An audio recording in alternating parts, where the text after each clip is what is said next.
Eu convido você a abrir a sua Bíblia lá nos Salmos, no livro do Salmo, no Salmo 130, naquela sequência que nós estamos fazendo de sermões nos cânticos de romagem. Hoje nós chegamos aí no Salmo 130.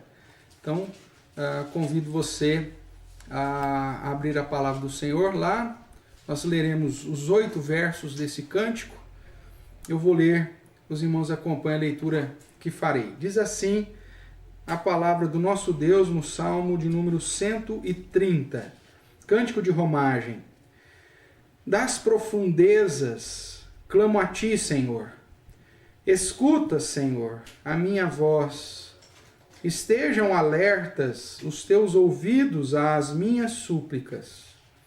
Se observares, Senhor, iniquidades, quem, Senhor, subsistirá?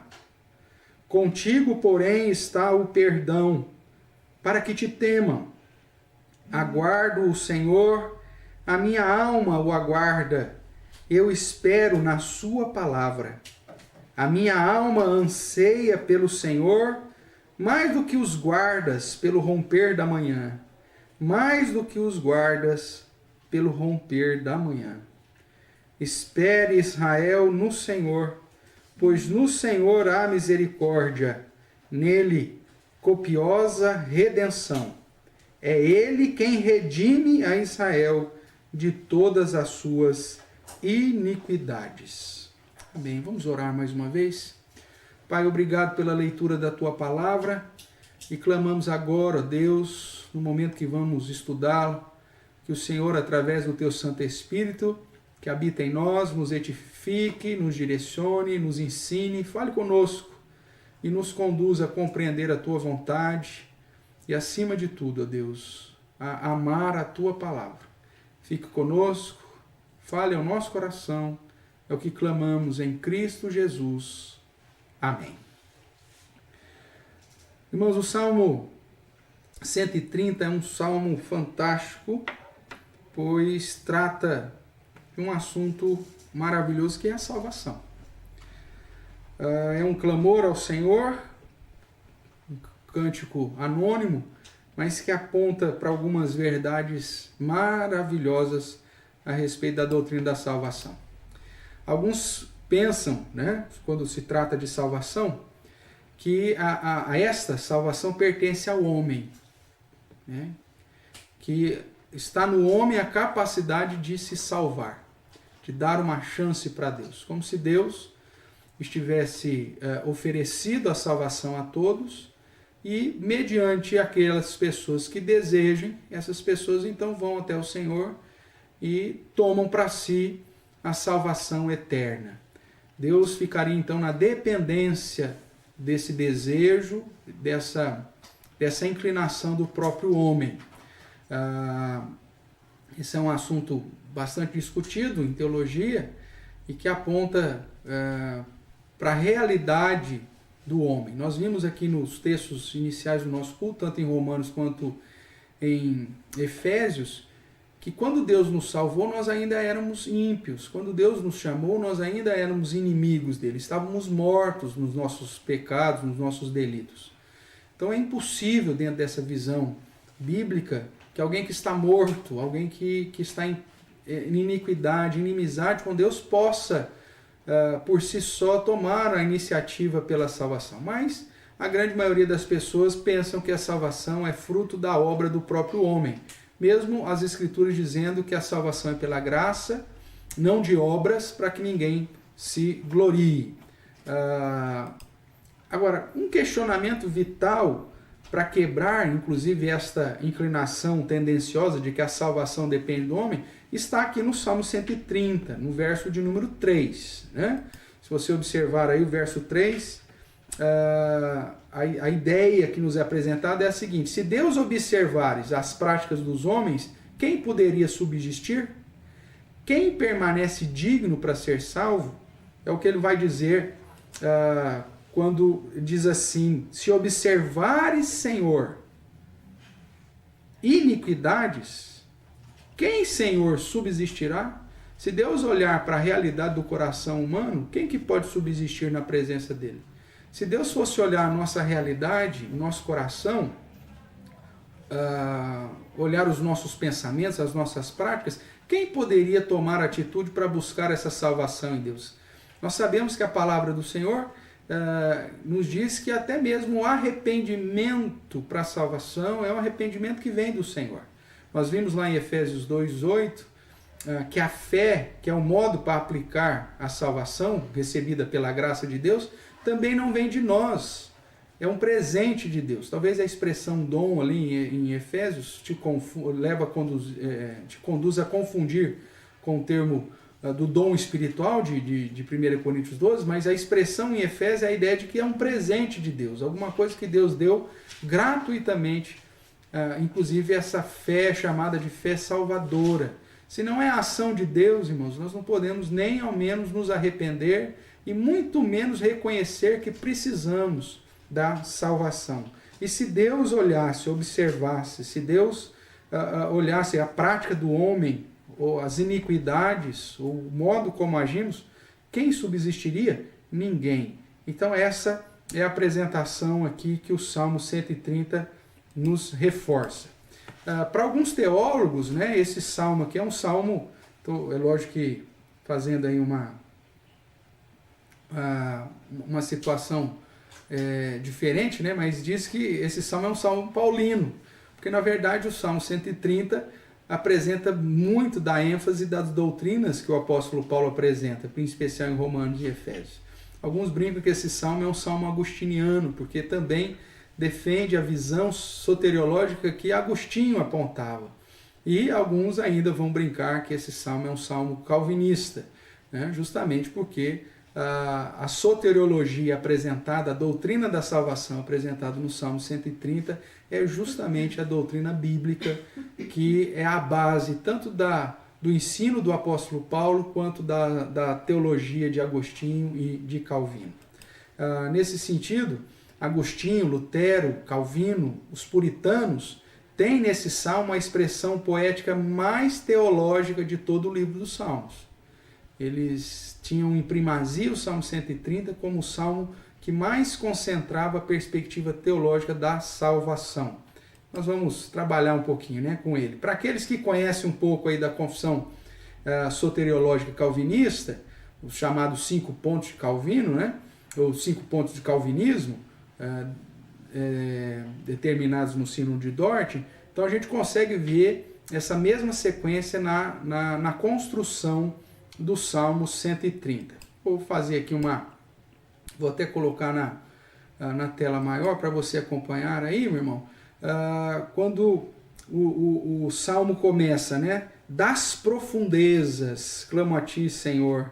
Escuta, Senhor, a minha voz, estejam alertos teus ouvidos, se observares, Senhor, as iniquidades. Então esses termos mostrando a realidade natural do homem, né? Profundeza, iniquidades, estaria relacionado aí, portanto, ao ponto da depravação total. Todos nós nascemos condenados e espiritualmente mortos, né? É lógico que o homem, como conhecedor do bem e do mal, tem essa inclinação, mas espiritualmente, esse é o foco da questão da salvação. Espiritualmente, o homem não tem condição de salvar a si mesmo, está morto em suas práticas. Depois, nós temos ainda na sequência do Salmo, lá no final, né, o verso 7 diz: espere, Israel, no Senhor, pois no Senhor há misericórdia, nele copiosa redenção. Veja que o foco não espere todos os homens, mas espere Israel, que é o povo eleito de Deus, o povo escolhido de Deus, e o próprio termo traduzido aqui por Senhor, com todas as letras em caixa alta, né, aponta para o nome da aliança de Deus, Yahvé, o Senhor da aliança, da promessa, que separou um povo para a sua própria glória. O verso de número 8 diz: é Ele quem redime a Israel. A redenção está no Senhor e redime não a todos, mas redime a Israel. É uma expressão que aponta também para a situação da expiação limitada, né? Mais um dos pontos aí. Um pouco antes, no capítulo, ou no versículo 4, nós temos: contigo, porém, está o perdão. Então, é no próprio Deus que está a misericórdia, né? Então, nós vemos que um ponto aqui do Salmo que exalta essa graça irresistível do Senhor. É Deus quem disponibiliza o seu perdão. E é interessante, nós vamos mencionar isso um pouco à frente, o verso 4 diz: contigo, porém, está o perdão para que te temam. O perdão não está para aqueles que o temem, porque o homem depravado ele não teme a Deus. Mas o perdão de Deus é aplicado sobre nós como graça, como cuidado de Deus, como ação graciosa de Deus, para que aí sim possamos temê-lo, reconhecendo que só existe salvação no Senhor. Ainda dentro dessa comparação com os chamados 5 pontos do calvinismo que estamos fazendo, nós vemos aí ainda a palavra do Senhor chamando a atenção para que te temam, né? O final do verso 4. Então, contigo está o perdão para que te temam. A expectativa de que o Senhor começaria essa boa obra. E ele vai redimir lá no verso 8 do Salmo 130, é ele quem redime a Israel de todas as suas iniquidades. Então aqui nós temos a base também para a doutrina da perseverança dos santos. É por isso então que muitos teólogos têm neste salmo, soteriológico, um salmo que trata da perspectiva da salvação. Caminhando um pouquinho mais, irmãos, para compreendermos um pouco mais a mensagem do Senhor, né? Dentro ainda, fechando essa nossa introdução, olhando para o contexto aí do Salmo 130, nós vemos que é um salmo que aponta para a obra monergista de Deus, ou seja, uma obra única, uma ação única de Deus em busca da redenção do seu povo de Israel, ou dos seus eleitos. É um salmo que exalta, portanto, esta ação de Deus. O salmo, além de fazer parte dos cânticos de peregrinação, também na divisão do estudo aí, dos estudos do livro dos Salmos, é chamado dos salmos penitenciais, porque aponta esse reconhecimento do salmista em que a salvação pertence unicamente ao Senhor. Salmos que transmite, portanto, a contrição, o reconhecimento de uma condição necessitada da graça, do perdão e da misericórdia de Deus. E esses salmos que estão projetados aí, os números, fazem parte, portanto, desses salmos penitenciais. Ok? Lembrando também que o salmo, como um cântico de romagem, ele era usado pelos peregrinos, né? Quando saíam das suas tribos, das suas casas, para ir até Jerusalém, nas chamadas festas de peregrinação, e durante essas festas solenes eles entoavam esses cânticos durante a viagem. Esses cânticos, como nós já temos estudado, eles expressam sentimentos, desejos, e ao mesmo tempo é uma declaração de fé do povo de Israel. O Salmo 130, de um modo especial, essa declaração de fé na salvação vinda somente do Senhor. Geralmente, esses salmos de romagem também expressam a situação do cotidiano e da visão do povo quanto da relação com o nosso Deus. Esse cântico mostra justamente esse reconhecimento do salmista que carece, que necessita da salvação e do cuidado do Senhor.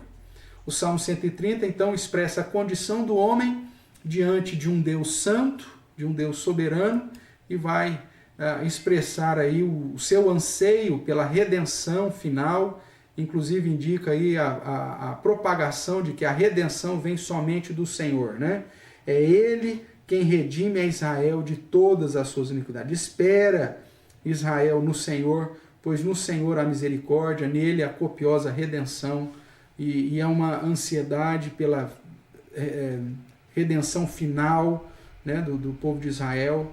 E ele usa aqui nesse cântico, nessa poesia, inclusive a comparação, que essa ansiedade pela redenção final é comparada como a ansiedade que os guardas que estão em vigílias durante a noite anseiam e aguardam pela alvorada, o romper da manhã.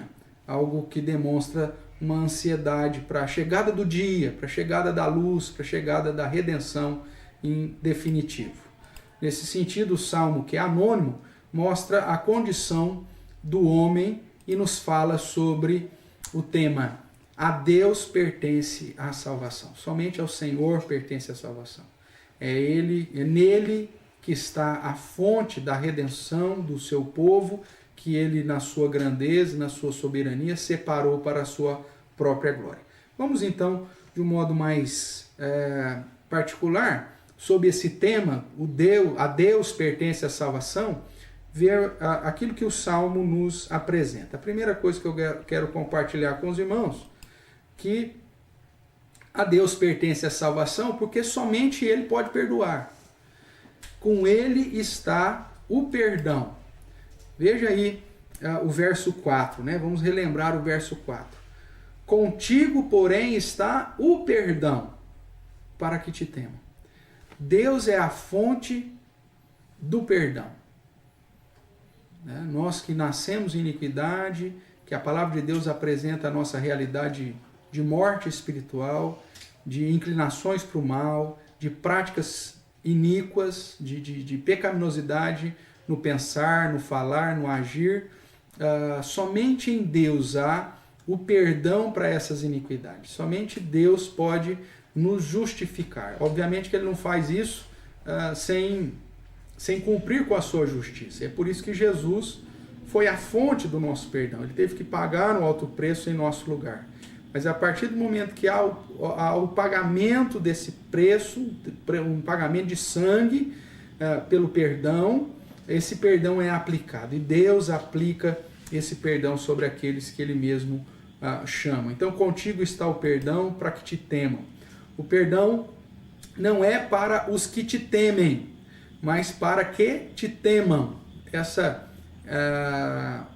característica da poesia aqui reforça a ideia de que o perdão de Deus é a fonte para a salvação, né? A graça de Deus é a fonte da salvação. E não o contrário. Não é porque o homem se arrependeu é que Deus aplica o perdão. Quando você olha para Israel, por exemplo, nós vemos Deus agindo sobre o povo de Israel e fazendo as promessas para o povo de Israel, né? Cuidando do povo de Israel e tirando o povo de Israel do Egito para depois aplicar sobre eles as exigências da lei, o ensinamento daquilo que Deus queria. Então é sempre essa iniciativa da salvação vinda da parte de Deus. Então a Deus pertence a salvação porque com Ele está o perdão. Então é um ato soberano de Deus, esse perdão, para nos conduzir a temê-lo e a servi-lo. Nós não poderíamos alcançar Deus com os nossos próprios atos e nada que venhamos a fazer por nós mesmos é suficiente para sermos recebidos em justiça na presença de um Deus santo e poderoso. É Deus que tem que vir até nós e é por isso que Jesus Cristo se encarnou, se fez como um de nós, veio até nós, habitou em nosso meio, cumpriu o pacto das obras integralmente, para que agora, sobre a graça, pudéssemos sermos reconciliados com Deus. A Deus pertence a salvação, irmão, porque com Ele está o perdão. Toda a ação que porventura nós temos, na verdade, já é uma reação da ação de Deus em nosso coração, nos conduzindo para Ele. Toda a inclinação que porventura nós temos para buscar a Deus, para ouvir da palavra, para estudar a palavra, na verdade é uma reação a um toque inicial de Deus. Ele nos amou primeiro, Ele nos salvou quando ainda éramos ímpios e ainda estávamos na prática da pecaminosidade. Ele nos perdoou. A ação da salvação, a Deus pertence a salvação porque é Ele quem dá o primeiro passo para nos alcançar. E o Salmo reflete isso dizendo que com Ele está o perdão. Em segundo lugar, nós podemos ver que Deus é o autor da salvação, porque é Ele quem redime, é Ele quem aplica a redenção. Veja aí o versos 7, né, e 8. Espera Israel no Senhor, pois no Senhor a misericórdia, nele copiosa redenção. É em Deus que está a redenção do seu povo. E é Ele quem redime a Israel de todas as suas iniquidades. Então, em Deus a copiosa redenção e é Ele quem redime a Israel. O termo redenção aponta para uma obra messiânica, né? Dentro do plano salvífico de Deus. Essa redenção de Deus é aplicada sobre o seu povo através da obra que Jesus Cristo realizou. O apóstolo Paulo vai dizer que não existe salvação fora do nome de Jesus Cristo. Então, mesmo no Antigo Testamento, as pessoas eram salvas, o Israel do Antigo Testamento era salvo mediante a crença na promessa da redenção que viria através do Messias. Como nós hoje somos salvos porque cremos que Jesus já realizou a nossa redenção. Então esse termo aponta para essa obra de Jesus, essa obra messiânica, e hoje nós sabemos que através da obra de Jesus Cristo, o seu povo, que é chamado pela graça, é alvo da libertação do pecado, portanto justificados e redimidos, não pelas nossas próprias obras, mas pela obra de Jesus Cristo em nosso lugar. Logo, como nós vimos em Efésios, nenhuma das nossas obras é suficiente para nos garantir a salvação. Agora, uma vez que a salvação nos alcança pela graça de Deus, nós fomos então chamados para servi-lo, né? Obras que Ele preparou para que andássemos, e boas obras para glorificar o seu nome. Só que essas boas obras são obras de gratidão e não obras para a nossa salvação, porque a salvação é vinda do próprio Deus de modo gratuito, ok? Então nós vemos ainda que essa obra de redenção é uma obra realizada pelo Deus Trino, né? O próprio Deus, a Trindade está envolvida nessa redenção. Por isso que apresenta aqui o Senhor, né? o Deus da aliança, como aquele que é a fonte da redenção e do perdão de todas as iniquidades de Israel. Logo, Deus é o autor da salvação, porque com Ele está o perdão e com Ele está a redenção, ou seja, é Ele quem redime, é Ele quem age em nosso favor. Em terceiro lugar, meu irmão, nós vemos que Deus é o autor da salvação, porque nele há misericórdia, né? Graça, que é o que nós temos enfatizado aqui na liturgia do nosso culto, essa graça irresistível do Senhor, como nós cantamos no cântico Laços de Amor, né? Foi a graça do Senhor que nos alcançou, que nos redimiu, essa graça que nos mantém presos em Cristo, né? Ligados a Cristo, é essa misericórdia que o Salmo nos fala. Então, no Senhor, Deus, a expressão do Deus da aliança, a misericórdia. O verso início, o meio aqui, né, do verso 7, espera Israel no Senhor, pois no Senhor há misericórdia, no Senhor há graça, algo que nós não merecemos. A misericórdia de Deus aponta para a sua graça. Nós somos alvos da sua misericórdia, não porque merecemos, mas por graça. Graça é aquilo, é um favor imerecido, que é alvo, que é fruto da ação própria de um Deus misericordioso, bondoso, que resolveu alcançar os seus para a honra e glória de si mesmo e ao mesmo tempo para o nosso próprio bem. Então Deus é o autor da salvação porque nele há misericórdia, pois no Senhor existe misericórdia e graça. O homem não deve ou não deveria, né, subsistir diante de Deus. Isso só é possível porque é alvo da misericórdia divina, que são a causa de não sermos consumidos, diz as Escrituras. O verso 3, se Deus começasse a observar as nossas práticas, se Deus olhasse tão somente para as nossas iniquidades, quem subsistiria diante dele? Ninguém. só podemos subsistir por conta da obra que Jesus Cristo fez e da aplicação dessa obra em nossa vida por meio da graça, da misericórdia, da bondade do Senhor. Obviamente, então, nós vemos que Deus é o autor da salvação, porque nele está o perdão, nele está a redenção e nele está a misericórdia ou a graça. É um salmo que nos aponta, portanto, para essas verdades da doutrina da salvação e que deve nos conduzir a compreender que somente há salvação em Cristo Jesus. Portanto, a nós, o que nos cabe, uma vez que fomos alcançados, proclamar o nome de Jesus e a obra de Jesus como o único meio para a salvação das pessoas. E aqueles que Deus, na sua grandeza, já tem trabalhado e tem alcançado com a sua graça e misericórdia, essas pessoas ouvirão desse evangelho e confessarão Jesus como o seu Senhor e Salvador.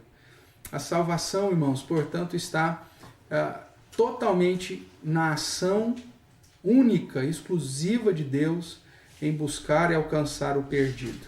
Nós somos chamados depois para sermos instrumentos nessa pregação, no anúncio da programação da salvação, mas se Deus não agir, nenhum argumento humano, nenhuma postura que porventura possamos utilizar na tentativa de confrontar ou de manipular o coração humano para que as pessoas creiam em Deus, vai ter sucesso.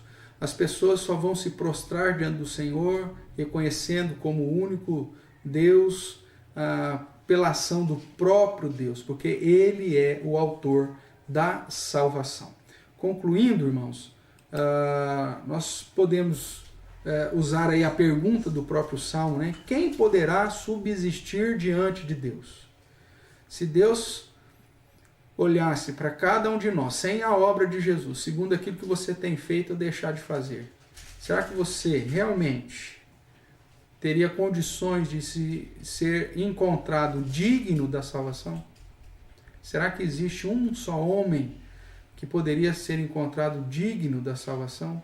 A palavra do Senhor diz que não há um justo, nenhum sequer. Todos pecaram e carecem da glória do Senhor. A diferença daqueles que já estão vivendo com Cristo, debaixo da obra que Cristo realizou na cruz do Calvário, para com aqueles que ainda estão perdidos, sem Deus no mundo, a diferença é que a graça já nos alcançou.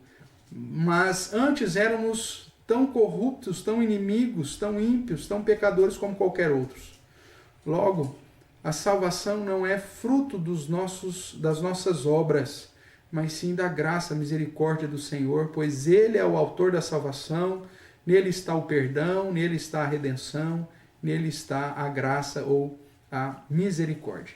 Certamente, todos somos achados. Se olharmos para o homem natural, todos somos achados na profundeza. Como começa o Salmo, das profundezas clamo a Ti, Senhor. Escuta, Senhor, a minha voz. Estejam alertas os Teus ouvidos às minhas súplicas. Veja que ele reconhece que a salvação está em Deus. Aponta também para aquele que já foi alcançado em Israel, continua tendo essa mesma realidade se a obra de Cristo ou se a obra do Senhor não for aplicada em nós. Se a ação do Espírito Santo em completar dia após dia a boa obra que Deus começou em nosso coração não for uma realidade em nossa vida, a gente continua nas profundezas e na necessidade aí do Senhor. Então todos são achados nessa profundeza, cheios de iniquidade e sem temor a Deus, né? Mas para aqueles, ou seja, para Israel, o povo separado, escolhido, os eleitos de Deus, a quem Deus salva, há tanto perdão quanto a redenção e a misericórdia. Nesse sentido, irmãos, nós aguardamos as promessas do Senhor. Da mesma forma que os guardas anseiam pelo romper da manhã, mais do que os guardas anseiam pelo romper da manhã, nós também ansiamos pela redenção definitiva do Senhor. Nós ansiamos pela presença, pelo retorno, né? Com a mesma certeza que os guardas têm de que o dia vai raiar, nós temos também a plena convicção de que Deus que começou a boa obra em nós há de completá-la até o dia final. Por isso, temamos, sirvamos o Deus que nos redime de todas as nossas iniquidades com um coração sincero. Aí a aplicação do verso 10 lá de Efésios capítulo 2, né? Não somos salvos pelas obras, mas fomos salvos para as obras. Por isso, você que já foi alcançado pela graça e misericórdia do Senhor, dedique uma vida de santidade, de piedade, de consagração, de serviço e de zelo ao nosso Deus, agradecendo pela obra que Jesus Cristo realizou em nosso lugar, esse grande amor de Deus que foi aplicado em nossa vida, sabendo que se você é salvo, você está entre os redimidos do Senhor, não foi absolutamente por nada que você fez, mas foi uma ação totalmente vinda da parte de Deus. E que desse modo possamos conduzir também essas verdades na pregação do Evangelho, mostrando às pessoas que nenhuma das nossas obras é suficiente para alcançar o perdão de Deus, mas tão somente sentir esse chamado que o próprio Deus nos faz.